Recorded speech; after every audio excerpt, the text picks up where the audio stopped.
is one thing, my ego's another. I beg you, don't embarrass me, you mother lover. Sa malalamig na lugar, ang Lover yan, lover.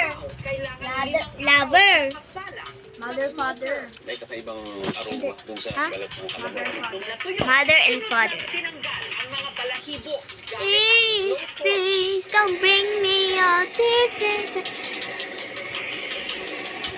Para mas Please, magluluto natin. Mas malinis yung itsura niya.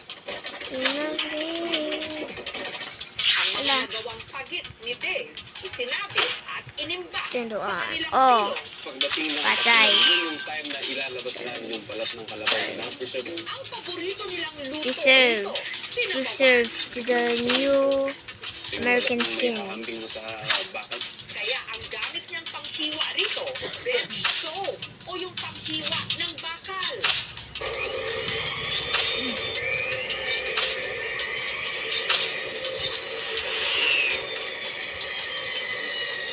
Sunod na tinanggal ni Dave ang mga namuong carbon o yung mga itim-itim sa balat. Pinapait yan.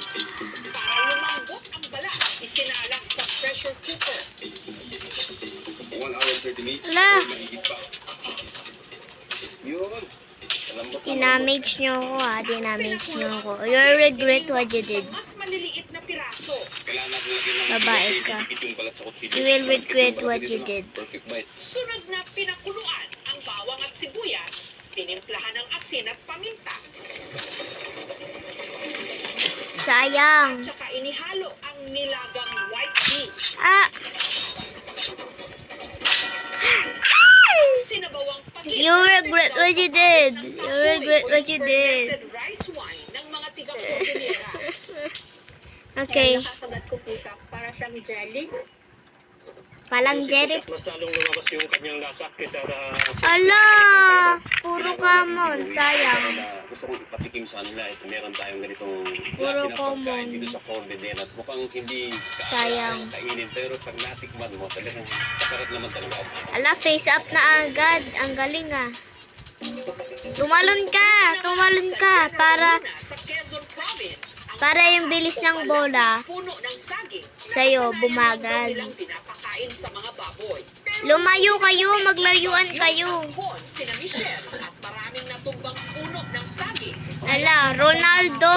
Kakaibang iluto. Ronaldo fan siguro Yung to mga already. saka ng saging. Kaya po naisipan po natin. Base plate, base plate! Ano ba? Chips ni Michelle. Stop. Ang chichirya raw na masustansya. Sige, ito na lang.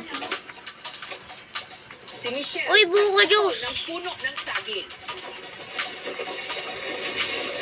Tinanggal niya ang pinakalabas na bahagi nito at inalis ang balat ng puno. Dahan-dahan lang dapat po ang pagbabalat. At dahil madagta ang sanga ng saging, Lagi po natin ibababad sa tubig. Pagkatapos na po nating balatan ay atin pong apigaan. Tapos iwawagwag po natin ng kaunting ganito para po bumalik uli sa kanyang itsura. sunod na itong hinaluan ng harina, tinimplahan ng pampalasa at saka iprinito. Pag siya luto na, siya po ay nagiging golden brown. Ang sahad chips, masarap daw budbura ng cheese powder. Isawsaw sa mayonnaise o ketchup o hindi kaya ipulutan sa lambanog. Parang crackers, malutong. Masarap, hindi mo siya mapapagkama lang gawa ko sa aming saging. Ito naman ang comfort food ng mga Bisaya. Ang mainit-init nitong sabaw na may balat ng baka. Ang balbakwa. Ang balbakwa nang galing sa salitang barbakwa. Ibig sabihin no, sa salitang Kastila, niluluto ang karne sa apoy ng dahan-dahan ng matagal para lumambot. Pero yung balbakwa kasi na alam natin ngayon, may sapsa, may sabaw. Sa kainang ito sa City of Naga sa Cebu, nagpapasarap daw sa sabaw ng kanilang balbakwa.